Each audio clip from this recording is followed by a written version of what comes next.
अस्सलाम वालेकुम, खुश आमदीद, सुबह खैर तमाम देखने वालों को। प्रोग्राम का नाम है गुड मॉर्निंग कराची और मेरा नाम है मोहम्मद यासिर। नाज़रीन, प्रोग्राम गुड मॉर्निंग कराची में मुख्तलिफ मामलात पर गुफ्तगू करते हैं। अवामी नौइयत के मामलात और मसाइल प्रोग्राम में ज़ेर बहस आते हैं। और अभी हालिया दिनों में मौजूद गुफ्तगू ये बजट जो पेश किया गया है ये रहा है, और इस हवाले से गुफ्तगू हुई है, बड़ी खुलकर बात हो रही है और आज भी ये सिलसिला जारी है। बल्कि सोशल मीडिया के ऊपर भी चंद एक जो लोग हैं वाक़तन मामलात को समझते हैं वो इसी हवाले से गुफ्तगू कर रहे हैं। और वो जो बजट के बाद जो आफ्टर शॉक्स का सिलसिला है वो जारी है और बड़े तवील अरसे तक ये आफ्टर शॉक्स जो है वो आते रहेंगे। बहरहाल जैसे इससे पहले भी बड़ी सख्त बात लगी है, गुज़िश्ता रोज़ भी बहुत सारे लोगों ने पैगामात भेजे और सराहा भी है। बात करना इसलिए ज़रूरी है कि वाक़तन एक आम आदमी की जो मेयार ज़िंदगी है, पहले तो हम ये लफ्ज़ इस तरह इस्तेमाल किया करते थे कि मुतासिर हुआ है, अब तो मुकम्मल तौर पर उसके ऊपर तबाही फेर दी गई है। तो इस सूरत हाल जारी है। और अभी मैं देख रहा था सुबह के वक्त वो सोलर पैनल के हवाले से जिस खदशे का इजहार किया था कि इसके ऊपर प्राइसेस एकदम से बढ़ जाएंगी, तो सोलर पैनल्स के ऊपर वो 18% जो आपने टैक्स लगाया वो सिलसिला दोबारा शुरू हो गया।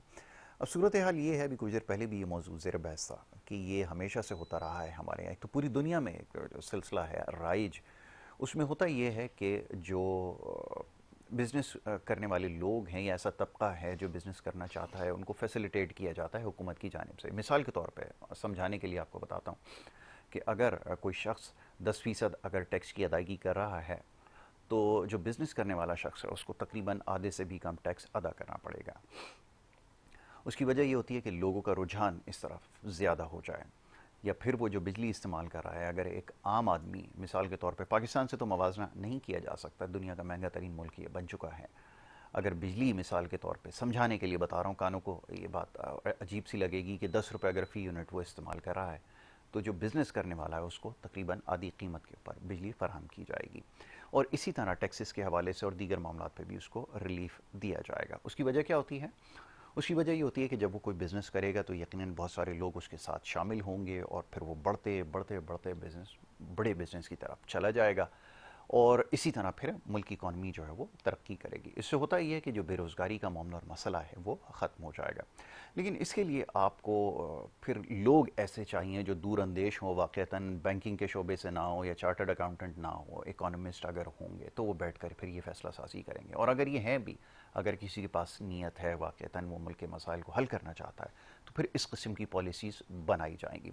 मगर आप अपने यहाँ देखिए, इसके अलावा भी बहुत सारी बातें हैं मैं बता सकता हूँ, मगर मुख्तसरन ये अर्ज़ करूँगा कि आपके मुल्क में ये होता है कि अगर कोई शख्स बिज़नेस करने की सोचता भी है, तो ऐसा महसूस होता है कि वो रियासत से कोई दुश्मनी जो है वो मोल लेता है। फिर ये होता है कि अगर वो बिजली इस्तेमाल कर रहा है, अगर आम आदमी, मिसाल के तौर पे समझा रहा हूँ, अगर 10 रुपये फ़ी यूनिट इस्तेमाल करेगा तो उसको 25 रुपये देनी पड़ेगी टैक्सेस की मद में। अगर कोई शख्स 10% टैक्स अदा कर रहा है तो उसको 50% टैक्स अदा करना पड़ेगा। इसी तरह हर तरीके से कोशिश की जाएगी। अगर कोई वो कारोबार करता है, अगर कोई कोई बैनर या कोई बोर्ड, अपने साइन बोर्ड लगाता है, तो जनाब उसके लिए फिर उसको जुर्माने भरने पड़ेंगे, उसके ख़िलाफ़ फिर बहुत सारी अथॉरिटीज़ आ जाएंगी, मीटर उसके चेंज कर दिए जाएंगे, वो एकदम कमर्शल कर दिए जाएंगे। तो पूरी कोशिश होती है हुकूमतों की कि कोई भी शख्स अगर ये गलती करने जा रहा है तो उसका जो है कला कमा किया जाए, उसको फ़ौरन से वहीं पे कुचल दिया जाए, ताकि ना वो बिज़नेस कर सके, ना वो लोगों को अपनी तरफ जो है वो माइल कर सके, ना बेरोज़गारी वगैरह ख़त्म हो सके। तो ये हमारी कोशिश हमेशा से रही है और इस दफ़ा भी ऐसा ही कुछ हुआ है। और इसके अलावा जो कुछ हुआ वो भी आपको बताते रहे हैं कि जो सिलसिला था, वैसे तो सिर्फ ये अल्फाजों का सिर्फ एक गोरख धंधा है, उलट फेर है, आगे पीछे करके आदाद शुमार दिखा दिए जाते हैं कि कम तरीन सतह पर महंगाई और ना जाने क्या क्या। हकीकत ये है कि आप कोई भी चीज़ बाज़ार में ख़रीदने के लिए चले जाएँ, एक आम आदमी की इकॉनमी सिर्फ यहीं तक महदूद है कि अशिया खुर्दनोश, आलू प्याज टमाटर की क्या प्राइसेस हैं, गोश्त ख़रीदने बाज़ार में जाएगा किस कीमत पे मिलेगा, बाकी आप अपने पास रखिए, सारी चीज़ें, उससे इसका कतई कोई ताल्लुक नहीं है। तो बहरहाल ये सारी सूरत हाल है जिसका हमें सामना है। अब प्रॉपर्टी के हवाले से एक के ऊपर टैक्स कम करके दूसरे पे बढ़ा देने का मकसद क्या है, ये खुद ही आप समझ सकते हैं। तो वो सारे जितने भी शोबाजात से ताल्लुक़ रखने वाले लोग हैं वो शिकायतें कर रहे हैं, और ये कोई पहली दफ़ा नहीं हो रहा, साल साल ये सिलसिला चलता आ रहा है। और फिर बड़ी अजीब बात है, मैं बार बार ये सुन रहा हूँ, एक बात दोहराई जा रही है कि जी हमारी समत जो है वो ठीक हो गई है, डायरेक्शन सही हो गई। तो ना जाने ये कौन सी डायरेक्शन है, ये कर्ज़े लेने की जो डायरेक्शन है उसको सही अगर करना कहते हैं कि हम इसमें डायरेक्शन में और आगे बढ़ेंगे, मज़ीद कर्ज़े लेंगे जो कि लेने पड़ेंगे, तो ये अगर आपकी डायरेक्शन है तो फिर ये इकॉनमी और ये कामयाबी फिर आपको मुबारक हो। इसी तरह आप फिर हालात को चलाते रहिए। बहरहाल इन मामलात पर गुफ्तगू करूँगा। मोअज़्ज़ज़ मेहमान तशरीफ़ फरमा, उनको खुशामदीद कहूँगा। सबसे पहले मोअज़्ज़ज़ मेहमान डॉक्टर रहमतुल्लाह तशरीफ़ फरमा है, एक स्कॉलर हैं और मौशी मामलात हों, सियासी मामलात हों या इसके अलावा दीगर मामलात हों, उसके ऊपर बड़ी अच्छी गुफ्तगू करते हैं। मोअज़्ज़ज़ मेहमान को खुशामदीद कहता हूँ। डॉक्टर साहब thank you so very much, बहुत शुक्रिया वक्त देने के लिए। उनके हमरा जनाब शौकत जिलानी साहब तशरीफ़ फरमाए, हमारे बहुत ही ख़ास बड़े मोहतरम, बिज़नेस कम्युनिटी से भी ताल्लुक़ है और बड़ी अच्छी गुफ्तगू करते हैं समाजी मसाइल के हवाले से और मईशत के हवाले से मामलात ज़ेर बहस आते हैं उनके साथ। आज एक दफ़ा फिर सुबह के वक्त मधु का रखा, उन्हें खुशामदीद कहता हूँ। शौकत भाई thank you so very much, बहुत शुक्रिया वक्त देने के लिए। डॉक्टर साहब बात तो मुख्तसर करूँगा, मगर ये कि हम मिसालें देते हैं और जिस किस्म की हमें ऐसा महसूस क्या होता है कि ये वाक़तन सिलसिला है कि जिस किस्म के बयान दिए जाते हैं, जिस किस्म के फ़ैसले किए जाते हैं, तो अब तो खैर ये चीज़ ख़त्म हो गई है महसूस होना कि बाकायदा आवाम की तज़लील की जाती है, उनका तमस्खुर उड़ाया जाता है, उनको नीचा दिखाया जाता है कि हम जो अपने अशराफिया है उसकी तनख्वाहों में 500% इजाफा कर सकते हैं और तुम्हारी तनख्वाहों में से मज़ीद तुमसे जो है वो पैसे लेंगे और तुम कुछ भी नहीं कर सकते। ये प्रेस कॉन्फ्रेंसेस के अंदर हो रहा है।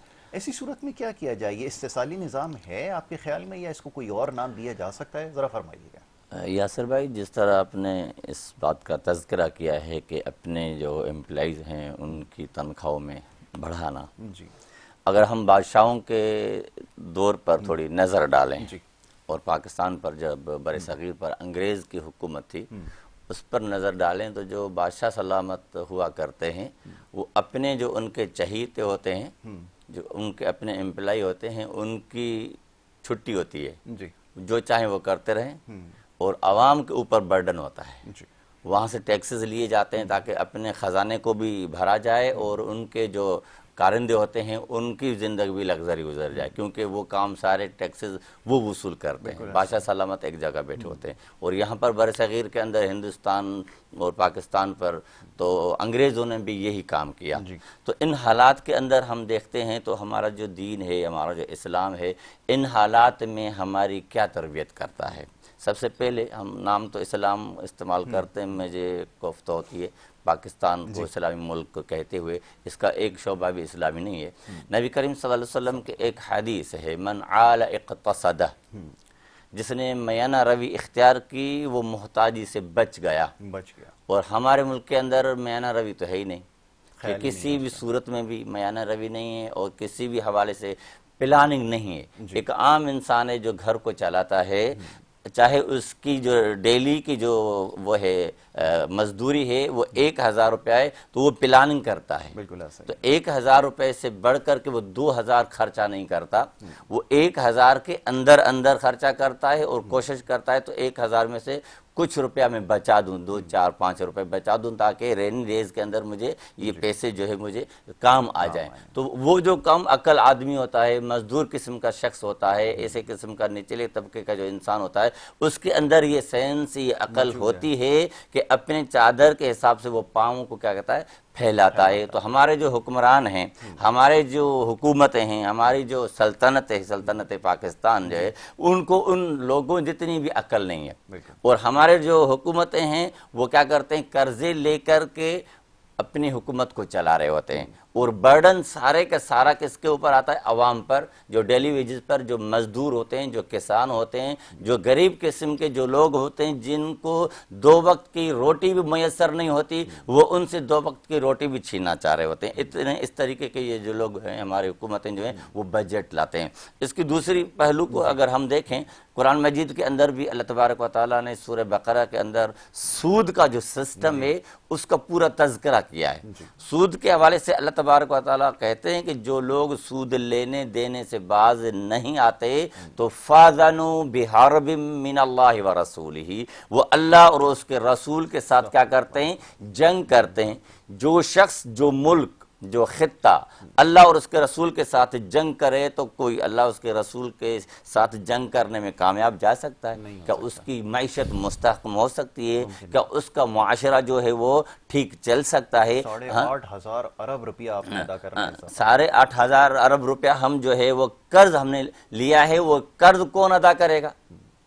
मुमलिकत में रहने वाले लोग, अवाम, गरीब, मिस्कीन, जो यहाँ के बड़े जो हजरात हैं, जजेस हैं, जो हमारे आर्मी और मुख्तलिफ इदारों के जो लोग हैं, वो रिटायर होकर के यहाँ सारे पाकिस्तान को झाड़ू लगा करके बाहर चले जाते हैं, ठीक है, कर्ज वो अपने लिए लेते हैं, ठीक है, और उसका बोझ किसके ऊपर आता है? अवाम के ऊपर उसका बोझ आता है, अवाम ने उसको अदा करना है, वो तो नहीं। अभी से पहले जितने भी जजेज हैं, बड़े बड़े जो लोग हैं यहाँ से रिटायर हो गए, चले गए, वो आप ढूंढने के आपको नहीं मिलेगा। तो सारा सरमाया वो कर्जा लेते हैं अपनी लाइफ को लग्जरी बनाने के लिए।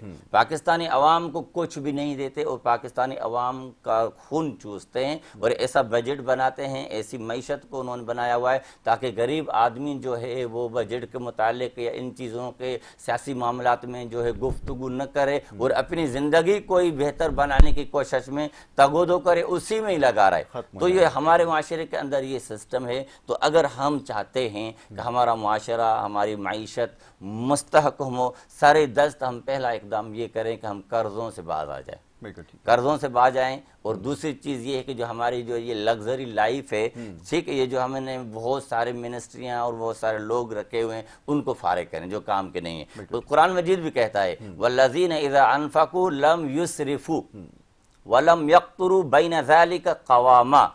मोमिन वो होते हैं जो न इसराफ करते हैं न बखीली करते हैं, इनके बीच में अपनी सिस्टम को चलाते हैं, अपनी मईशत को चलाते हैं। एक तो हम अल्लाह उसके रसूल के साथ जंग किए हुए हैं, उस जंग में हम कामयाब नहीं हो सकते। वाक़अतन अल्लाह तबारक व तआला हकीकी कामयाबी उसी को मिलेगी, वही कामयाब है। और हम जो है उस जंग में हारे हुए हैं। और हारने की मिसाल ये है कि आपने बताया कि कितने हमारे ऊपर बिलियंस जो है वो कर्जा है, वो कर्जा कौन अदा करेगा? हम और आप आवाम मिस्किन जो रोड कूटता है, जो मजदूरी करता है, जो ठेला लगाता है, उससे जो है वो उसका कर्ज जो है वो वापस लिया जाता है किसी भी टैक्सेस के ज़रिए से। वो हमारा मुल्क जो है इसी नहज पे चल रहा है और हमारे जो मिनिस्टर्स हैं, हमारी जो हुकूमत है, हमारी जो रियासत है, उस तरफ उसकी कोई तवज्जो नहीं है। इसलिए सोचना चाहिए कि हम सबसे पहले कि कर्ज़ों से बाज आ जाएं, कर्ज़ों को कम से कम लें और जो हमारे अखराजात हैं उसको उस हद तक जो है रखें ताकि हम आइंदा सालों के अंदर हमारा कर्ज भी कम हो जाए और हमारी जो है बोझ हमारे ऊपर जो है आवाम के ऊपर जो बोझ आता है वो बोझ भी कम हो जाए। बिल्कुल ठीक है।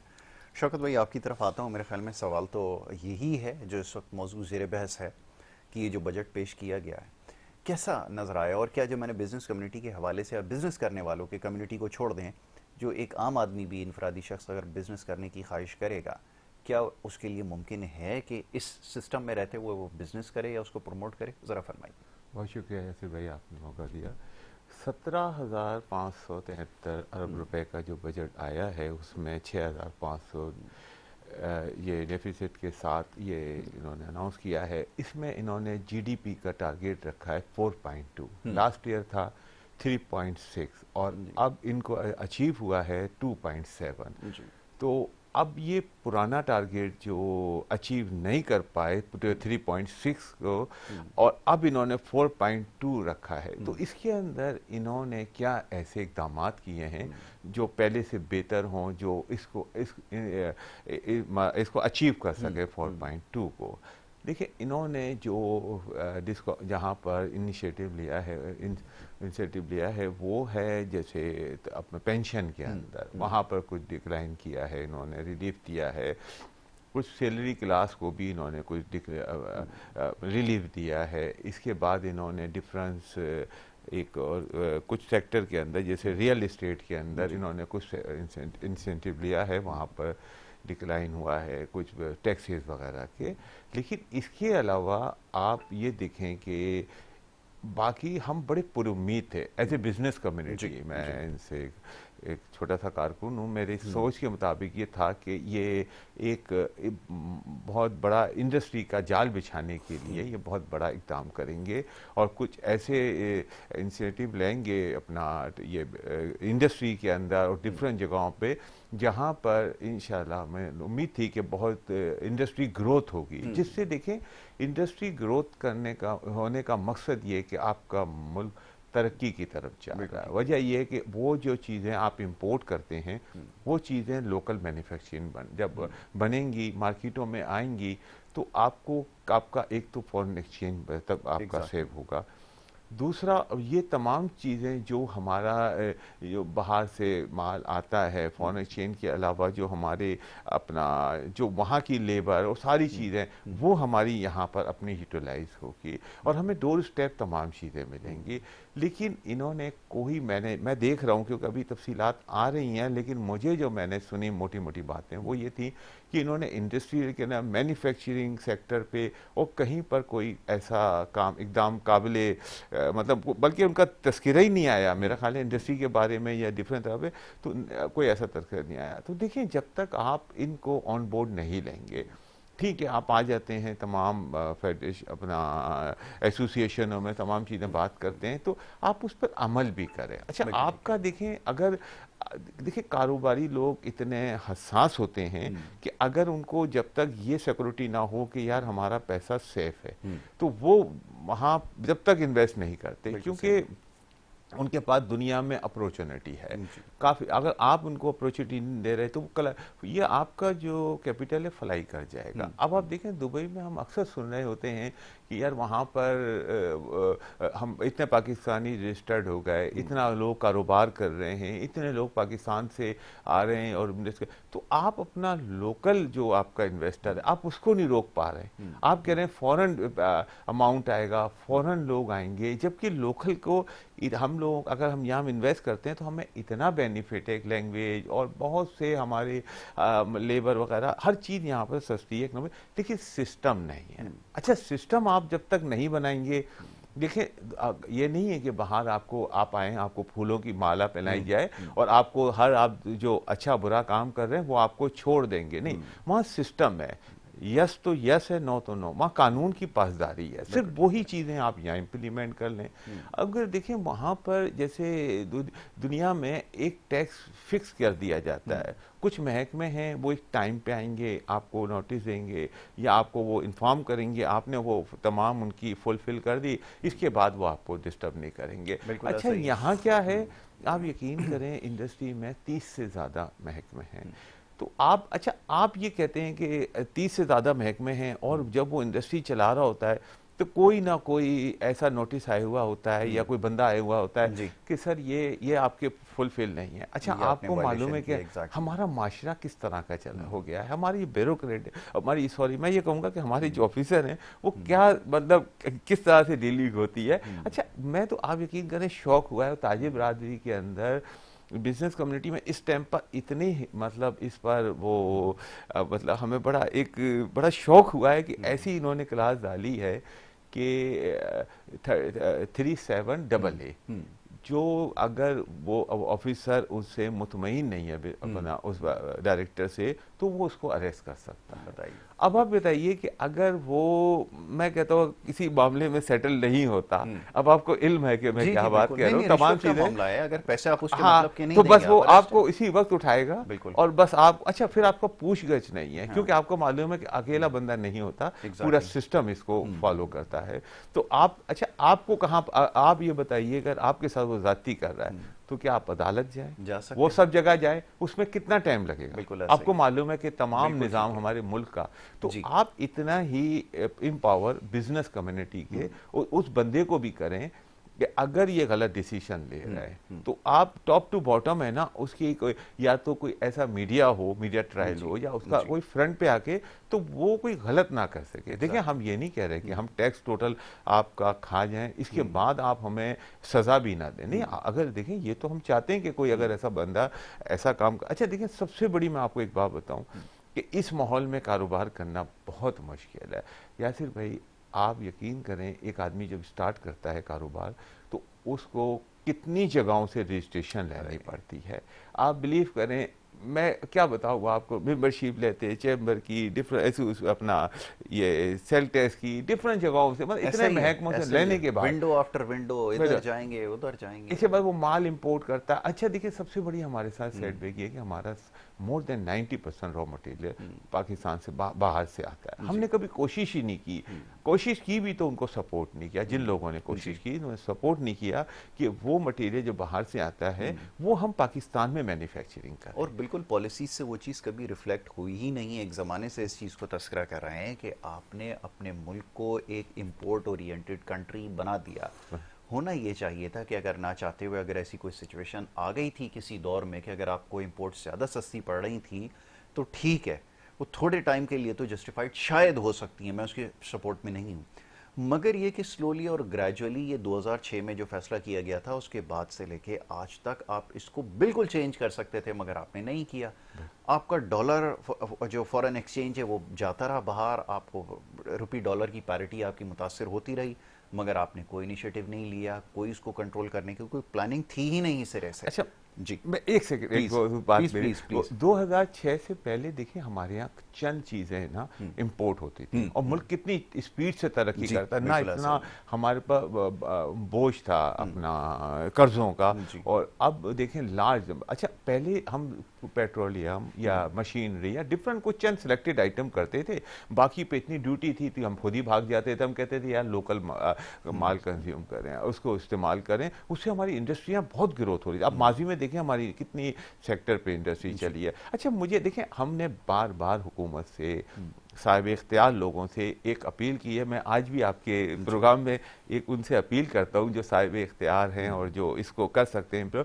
देखिए इतने सारे झंझट के बाद जब आदमी अब एक माल मैन्युफैक्चरिंग कर रहा होता है, वो इस मंडी में जाके माल बेचता है, मार्केटों में माल बेचता है, तो आप ये हिसाब लगाएं कि एक बंदा जो तमाम टैक्सेस और अपना प्लस अपना प्रॉफिट, लेबर, हर चीज़ करने के बाद वो मार्केट में एक माल लाता है, वो सेल करता है, और एक बंदा जो बाहर से इंपोर्ट करता है और क्रॉस बॉर्डर आपको माल लाके दे देता है, उसी मार्केट में वो जो आपकी चीज़ है वो है 10 रुपए की, तो वो तो 5 रुपए की बेचेगा ना। अगर उसको तो कोई टैक्सेस देना नहीं है ना, वो किसी बाइंडिंग में है, कोई टैक्सेस के किसी तरह से वो मतलब वो उसमें नहीं आता टैक्स के दायरे में, तो आप पहले उसको पकड़े। अच्छा हमने कहा यार हम उधर कर रहे हैं, हमने काफ़ी उधर कोशिशें कर रहे हैं, तो सर जब आप वहाँ पर कोशिशें कर लें, सारे काम कर लें, तो फिर आप हम पर जो भी ताजे बरादरी पर टैक्सेस लगाए हम एक्सेप्ट करेंगे, कर सकते हैं। और फिर फैसले आपको ऐसे लेने पड़ते हैं ना कि जैसे मैं बार बार इस चीज़ को हाईलाइट कर रहा हूँ, एम्फेसाइज करने की कोशिश कर रहा हूँ कि आपने अगर इसको प्रमोट करना है तो उसको इंसेंटिव भी देना पड़ेगा और ईज़ भी लाना पड़ेगा।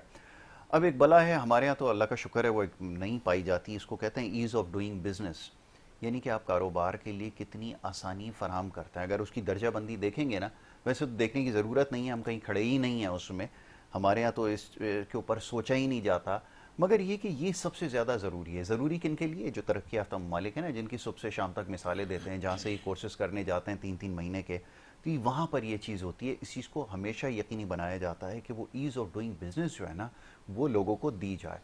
अफ्रीका की बहुत सारी तबाहल कंट्रीज़ हैं, आप नाम लेते जाएं जहाँ पे आप कभी सुना करते थे कि वहाँ पे खाना जंगी है, ऐसे हालात हैं, वैसे हालात हैं।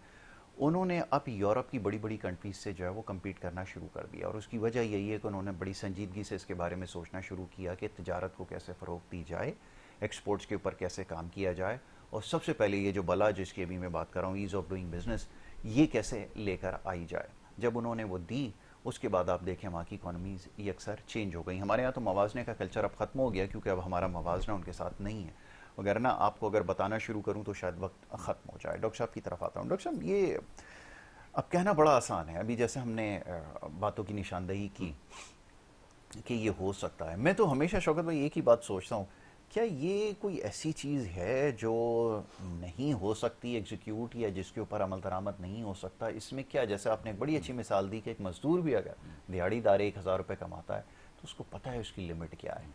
हमारे यहाँ अगर ये नहीं हो रहा तो इसका मतलब ये कि एक ऐसी दावत लगी है जो माले मुफ्त चल रहा है यहाँ पर, और आते जा रहे हैं, खाते जा रहे हैं और बाहर जाते जा रहे हैं। तो सिलसिला ख़त्म कौन करेगा? कैसे रोका जाए फिर सिलसिला? हमारे मुल्क के इस सिस्टम से जिनको फ़ायदा हो रहा है वो नहीं चाहेंगे कि ये हालात फैसला साज भी वही हैं। हाँ, फैसला साज भी वही हैं, बहुत खूब। फ़ायदा भी उनको हो रहा है। गरीब तबका जो है उसको इस फैसलों से फ़ायदा कुछ भी नहीं हो रहा। हाँ, फ़ायदा नहीं हो रहा। उनके ऊपर बर्डन के ऊपर बर्डन आ रहा है, उनके ऊपर जो है टैक्सेस आ रही हैं। अभी चीज़ें खरीदेंगे तो आपको जो है महंगी मिलेंगी। तो कहने का मकसद ये है यासर भाई, कोई भी मुल्क जो है वो तरक्की उस वक्त करता है जब आप बिजनेस को आम करेंगे, ठीक है, एम्प्लाई को कम करेंगे, तो उस वक्त मुल्क जो है वो क्या करता है? तरक्की करता है।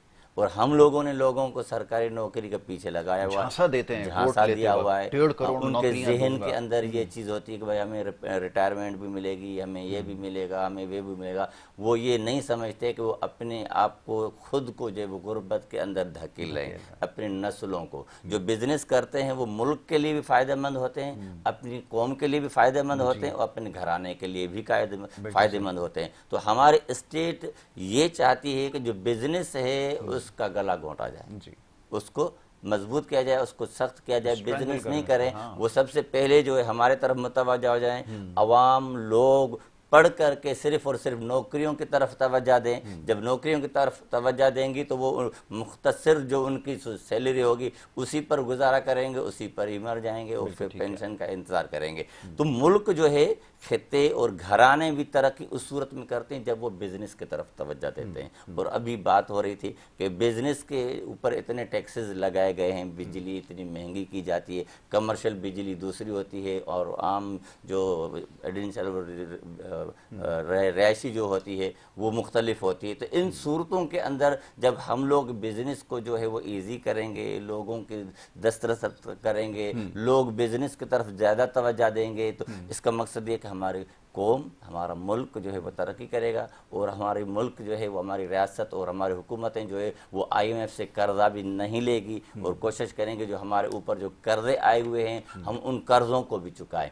मगर जो फैसले जो करते हैं हमारे जो लोग हैं, हमारे बड़े जो हैं, वो ये नहीं चाहते कि हम लोग इस कर्जों से निकलें और आवाम जो है, गरीब जो लोग हैं वो सुख का सांस लें, वो नहीं चाहते। और दूसरी चीज़ ये है कि पार्लियामेंट के अंदर ये जो हम बजट पेश करते हैं वो पार्लियामेंट वालों को कहीं और से मिलती है। मतलब मैं एक चीज़ का इजाफा इसमें कर दूं, मैं देख रहा था कि वो अपोजिशन बेंचों पे जो बैठे हुए लोग हैं ना, तो वो शोर शराबा हंगामा कर रहे थे, वो कॉपियां बजा रहे थे। जैसे आप वो देखते हैं ना, किसी क्लासरूम के अंदर जाते हैं तो वो जाते हैं, वहाँ पे बच्चे जो होते हैं छोटे, वो एक दूसरे से जो है वो कापियां मार रहे होते हैं, कापियां फाड़ रहे होते हैं, वो उसी तरह का उसमें लगे हुए थे।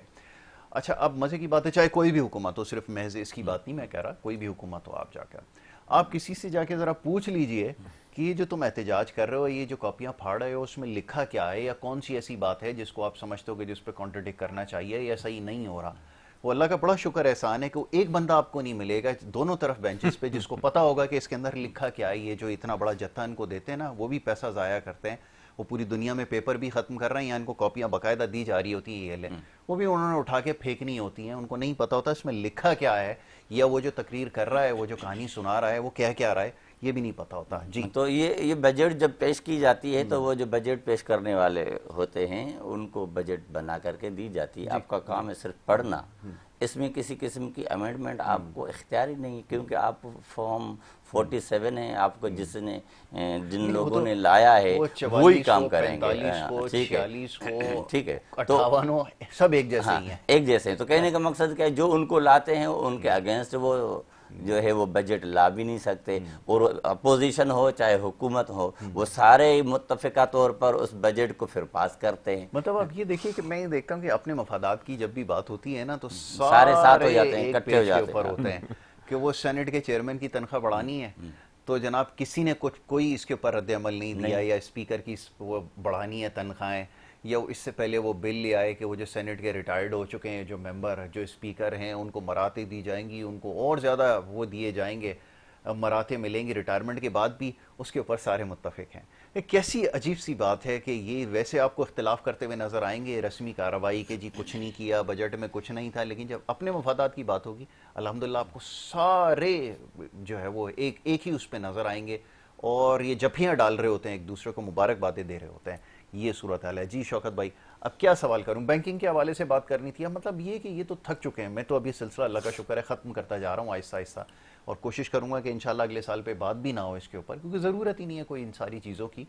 तो वो होता ये है कि पहले समझाया करते थे कि बैंकिंग जो होता है ना बड़ा इंपॉर्टेंट रोल प्ले करता है। आप जहाँ से आए, आपने बाहर वेस्ट में काम किया, तो बैंकिंग की बड़ी सपोर्ट होती है। मगर हमारे यहाँ तो अब जैसे मैंने कहा, मैं किस किस चीज़ की निशानदेही करूँ, ज़रा बताइए कैसे इम्प्लीमेंट करें। जी देखिए, आम आदमी के बारे में मैं बात करता हूँ, जो बेसिक है ना एक आम आदमी। अच्छा, जैसे हमारी यूथ है, यूथ को गवर्नमेंट जॉब नहीं दे रही है आजकल, उसके पास इतनी जॉब नहीं है, प्राइवेट सेक्टर में भी इतनी जॉब नहीं है।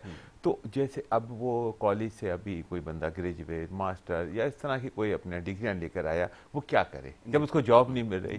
वो बेचारा फ्रस्ट्रेशन में आ जाता है। अच्छा, उसने जो एजुकेशन ली होती है, जो आजकल एक आईटी के हवाले से डिफरेंट लोग अपने डिफरेंट शोबे में कारोबार कर रहे हैं। अच्छा, उसके अंदर एक ख़ास तौर से जो पढ़ा लिखा तबका है, ना उसके पास कारोबार करने का एक्सपीरियंस है, ना उनको गवर्नमेंट जॉब और कोई ऐसी अपॉर्चुनिटी नहीं है, तो वो कैसे अर्निंग करे? जिंदा तो रहना है ना, उसने काम तो करना है। अब वो चले गए हैं सारे, ज़्यादातर लोग क्योंकि पढ़ा लिखा तबका है, यंगस्टर है, और वो चले गए ऑनलाइन के ऊपर। ऑनलाइन के अंदर तरीकाकार ये होता है कि मार्केट से जाते हैं, माल लेते हैं छोटे अपना स्टोरों से या बड़े स्टोरों से लेकर, वो माल अपना ऑनलाइन पे सेल करके गुजर बसर कर रहे हैं। उसमें क्या होता है कि कोई 10, 20, 25, 50 हज़ार रुपये महीना इजीली कमा लेते हैं, वो अपना एक्सपेंसिव कवर कर लेते हैं। क्योंकि आजकल ट्रांसपोर्टेशन, हर चीज़ आपको मालूम है कि ये सिर्फ हुकूमत का वो है, आप मतलब वर्डिंग है कि यार इतना हमारा इन्फ्लेशन हो गया, इतना कम हो गया, इतना ज़्यादा, हकाइक से इसका कोई ताल्लुक नहीं है। आप ग्राउंड रियलिटी देखें, आप देखें एक टाइम आता है कि प्याज आपको 20 रुपए किलो मिलती है, लेकिन जब सीजन आता है तो वो 120 रुपए। असल उस टाइम पर कंट्रोल करने का टाइम है ना। आप जैसे नॉर्मल डेज के अंदर एक नॉर्मल चीज बिक रही है, जैसे भिंडी अगर 50 रुपए किलो बिक रही है तो वो नॉर्मल टाइम है, लेकिन जब इसका पीक सीजन आता है, फुल गर्मी आती है, लोग वेजिटेबल की तरफ जाते, असल उस टाइम पर आपको कंट्रोल करने का टाइम होता है ना। तो उस टाइम पर भी तमाम लोग, बस मैं क्या बताऊं कि मामलात वो है ना। अभी कमोडिटीज की जैसे आपने बात की, अभी ये ईद का सीजन है, सीजन तो हमारे यहाँ सारा साल ही चलता है। अब ये सीजन जैसे ही आया, कोई सप्लाई साइड पे इशू नहीं था, कुछ नहीं था, एम्पल सप्लाई थी, सब कुछ था, मार्केट्स में अवेलेबल थी, प्राइसेस के अंदर खुद ब खुद इजाफा कर दिया गया। अब वो जो प्राइस कंट्रोल मैकेनिज्म जो पूरी दुनिया में होता है, यहाँ तो एग्जिस्ट ही नहीं करता। वो आपने डीसीज वगैरह छोड़ दिए हैं, अब वो जाते क्या है, उल्टा बेड़ा गर्क कर आ जाते हैं। वो चीज़ों को जाएंगे 10-20 गाड़ियाँ अपने साथ लेकर जाएंगे। वो आजकल तो सोशल मीडिया के लोगों को वो पैसे दे के बुला लिया जाता है, आप आ जाएं, और फिर जनाब वहाँ पे एक वो कार्रवाई करके वो दिखा दिया जाता है, हमने बड़ा तीर मारा, वापस आएंगे, वो उससे डबल कीमत पे बेचना शुरू हो जाएगा। ये टोपी ड्रामा चल रहा है। अच्छा, एक चीज और आपके, वो बेचारे अपना 10, 20, 25, 50 हज़ार रुपए कमा रहे हैं, तो उनको कमाने दें, उनकी आमदनी के ऊपर इन्होंने टैक्स लगा दिया। अब आप देखें, आप खुद सोचें कि आप इंडस्ट्री, दूसरे कोई ऐसा महकमा नहीं है जहां पर वो टैक्स नहीं दे रहे हैं। आपका अल्हम्दुलिल्लाह आईटी कोई फिजिकल कोई चीज़ आप किसी जगह पे दे नहीं रहा है, वो अपने ख्यालात सेंड कर रहा है, और वो अपनी मेहनत की कमाई, वो अपने चीज़ों से टूल डेवलप करता है आईटी के ज़रिए, वो वर्ल्ड वाइड बेच रहा है। तो वो इस सेक्टर को अभी बहुत ग्रोथ की ज़रूरत है, उसमें बहुत पोटेंशियल है और काफ़ी इसमें काम कर सकते हैं। तो ये जो यूथ हमारी आहिस्ता आहिस्ता स्लोली ये गेट एक्सपीरियंस कर रही है, तो जब ये इंशाल्लाह अपने पैर पे खड़े हो जाएं, फिर आप इन पे जितना चाहे। अच्छा, ये प्रैक्टिकली मुमकिन नहीं है। अब सुने, मैं बड़ा रियलिस्टिकली आपको बताता हूँ, ये जो अभी आप बात कर रहे थे ना, क्योंकि आईटी का शोबा है ना, इसमें पोटेंशियल हमारा बहुत ज़्यादा था, अब नहीं है, याद रखें, आपने ख़त्म किया। और ये आपने कोशिश की कि ये भी आहिस्ता आहिस्ता यहाँ से ख़त्म हो जाए, और इंशाल्लाह अब आपको रिजल्ट मिलेगा। ये जो यहाँ बैठ के काम कर रहे थे ना, अब ये बाहर जाना शुरू हो गए, पहले भी जा रहे थे, अब और तेज़ी से जाएंगे, और ये सिलसिला ख़त्म होगा।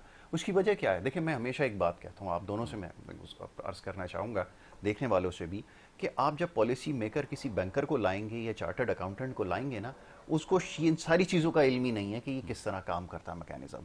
ये आईटी जो आपकी बेस करती है ना, ये आपके आजकल स्मार्टफोन पर, टेलीफोन के ऊपर करती है। अब इसके ज़रिए वो काम कर रहा है। अब आपने इसकी कीमत, अगर ये लाख रुपए है, आपने 1.5 लाख रुपए उस पर टैक्स लगा दिया, ठीक है जी, वो सब आपको पता है, वो टोपी ड्रामा, पीटीए, नॉन पीटीए, और अजीब अजीब आपने कंडीशंस लगा दी। चलें, वो जैसे तैसे उधार मांग के किसी से वो ये भी भर के काम अपना शुरू करेगा। अब वो यहाँ काम शुरू करेगा आईटी का। इस वक्त पूरी दुनिया में जो जंग चल रही है, वो कनेक्टिविटी की और स्पीड की, और ये जो बैंडविड्थ है, इसकी जंग चल रही है। कितनी तेज़ी से वो डाटा इधर से उधर भेज सके और वहाँ से रिसीव कर सके। वो जनाब आपने बैरियर्स लगा दिया उसके सामने, एक के बाद एक हर्डल लगी हुई है। वो करते करते करते करते किसी तरह पहुँच भी जाएगा। अब जब अर्निंग का मामला आएगा कि पैसे उसने मंगवाने, उसके लिए फिर वो जलीलो ख्वार होगा। फिर वो ढूंढेगा कोई तरीकाकार, किसी रिश्तेदार को फ़ोन करेगा, कोई दोस्त होगा दुबई में बैठा हुआ, कि भाई ये पैसे रिसीव कर लेना। फिर वो वहाँ रिसीव होंगे, फिर वहाँ टैक्स लगेगा, अब यहाँ पर लाएगा, फिर वो टैक्स अदा करेगा। वो करते करते उसके हाथ में कुछ भी नहीं आएगा। तो ज़ाहिर है उसके लिए मुमकिन ही नहीं है। तो आपकी सारी कोशिश से जो पोटेंशियल जो हम कैलकुलेट कर रहे थे एक ज़माने में $10 बिलियन से ज़्यादा सिर्फ आप आईटी के ज़रिए ला सकते हैं, सब बंद कर दिए। वो सॉफ्टवेयर हाउसेस बंद, वो सारी चीज़ें बंद, वो उठा के जा रहे हैं, कह रहे हैं सिर्फ एक टिकट कटवाना है, 2.5 घंटे की फ्लाइट है, वहाँ पे ऑफिस भी मिल रहा है, स्पीड भी मिल रही है, स्पीड से जा रहे हैं, सही और कह रहे हैं वहाँ आप। जाके अपने बिल्कुल। बेसिस को एस्टेब्लिश कर रहे हैं। अब ये आपको ये कराची में शारा फैसल एक जगह दफातर होते थे ना हाँ। आईटी के, सारे शिफ्ट कर रहे हैं, और इंशाल्लाह 1.5 महीने के बाद मैं आपको यहीं बैठ के बताऊंगा कितने दफातर जो हैं वो वहाँ पे खुल गए, दुबई के अंदर और मिडिल ईस्ट के अंदर। सर्वे करें आप आईटी पे सर्वे करें, से बातचीत करें, ये सर्वे बहुत कैसे ही करेंगे? वो तो मैंने आपको अर्ज किया कि वो इकोनॉमिस्ट होगा तो इन चीजों को समझेगा। ये कहां से करेंगे? इतना कर्जा लेना है, इतनी अदायगी करनी है, ये सेटलमेंट कर दो, इस अकाउंट में ये शो करा दो, अभी फिल वक्त सिचुएशन से निकलो, आगे बढ़ो, कल की कल देखेंगे। हमारी ये आपकी इकोनॉमी, हमारी मेन जो ग्रोथ है वो 13 पॉइंट समथिंग डिक्लाइन हुई है। 1 पॉइंट हमारी मैन्युफैक्चरिंग साइड पे 1.5% डिक्लाइन हुई है। हमारी कहाँ पर देखिए, हमारी जो मेन क्रॉप थी वहाँ हर जगह डिक्लाइन हो रहा है। तो अब आप हिसाब लगाएं, आप कम से कम इसके अंदर 2.8 समथिंग था, तो वो इसने इंक्रीज हुआ है 3.1 तक आया है। अब आपने 18% लगा दिया, तो देखें इस सेक्टर को थोड़ा सा अब ये पनपने दें। जब ये आपका 5-10 टू अच्छा आपको स्पीडली ये आगे आ रहा है, क्योंकि ये डे बाय डे ना तमाम चीज़ें चेंज हो रही हैं। सिर्फ आप एक काम करें, मैं तो आपसे रिक्वेस्ट करूंगा गवर्नमेंट से कि आप जो FBR है ना उसको कुछ टाइम के लिए है ना आप ज़रा महदूद कर दें, क्योंकि इससे और आप इनको और इनपावर करेंगे तो मसले मसाइल तो वैसी बात है कि आप थाने को बंद कर दें, जराइम खत्म हो जाएंगे। तो यही हल नजर आता है। वो एक साहब से पूछा गया, वो हमारे अजीज तो मैं उनको नहीं कहता, लेकिन वो एक आला सरकारी पुलिस ऑफिसर थे, और रिटायरमेंट के बाद उनसे पूछा ऐसे ही एक महफिल के अंदर कि अब जराइम खत्म करना क्या करना, तो उन्होंने, उनका सच जबान से निकल गया, उन्होंने कहा थाना बंद कर दें, जराइम खत्म हो जाएंगे। ये तो सूरत हाल है। चलें डॉक्टर साहब, वक्त मेरे पास खत्म हो गया, बातें और भी हैं, इंशाल्लाह मौका मिलेगा इसके ऊपर ज़रूर रहेंगे। मैं आपका बड़ा शुक्रगुजार हूँ जनाब डॉक्टर रहमतुल्लाह। शौकत भाई आपका बड़ा शुक्रगुजार हूँ, आप तशरीफ़ लाए और बड़ी खुलकर गुफ्तगू हुई है मामलात पर। यकीनन तल्ख बातें हैं, मगर अब ये कि जब आप आवाम के लिए ये गोलियाँ रखेंगे तो फिर अब इस किस्म की बातें हमें मजबूरन करनी पड़ेंगी। क्या करें, इससे ज़्यादा कुछ नहीं कर सकते। वक्त हो रहा है ब्रेक का, ब्रेक के बाद दूसरा सेगमेंट है, आप देखते रहिए हमारा प्रोग्राम।